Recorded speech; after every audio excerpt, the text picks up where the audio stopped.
আগমনী রান্নাঘরে সকলকে আমার স্বাগত। আজকে আমি একটু মিষ্টি পোলাও বানাবো।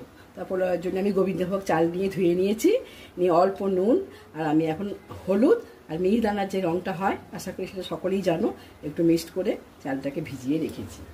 তা কড়াইয়ে তেল দিয়েছি, এখন আমি একটু তেজপাতা, শুকনো লঙ্কা আর কাজু কিশমিশটা আগে ভেজে নেবো। সাদা তেল দিয়েছি, এখন আমি কাজু কিশমিশটা অল্প একটু ভেজে নেব। এটা আমার ভাজা হয়ে গেছে।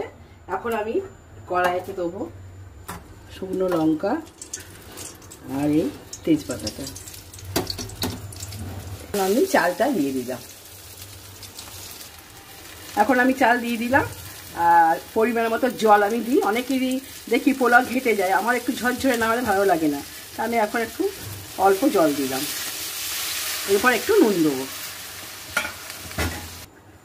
যদিও এটা মিষ্টি পোলাও, কিন্তু তবুও একটু নোনতা ভাব না থাকলে ভালো লাগে না, তাই অল্প পরিমাণে নুন দিলাম। আমার আর একটু পরিমাণে জল লাগবে, আমি এই জলটা দিলাম। এখন আমি 5 থেকে 7 মিনিট ঢাকা দিয়ে রেখে দেবো।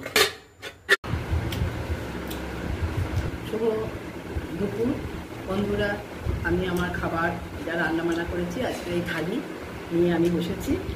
আমি করেছি একটু সাদা ভাত, একটু মিষ্টি পোলাও, আলু ভাজা, বেগুন ভাজা আর পটল ভাজা। এখানে করেছি মটন কষা আর আমের চাটনি, আজকে জলের বোতল আর এই রান্নাই করেছি।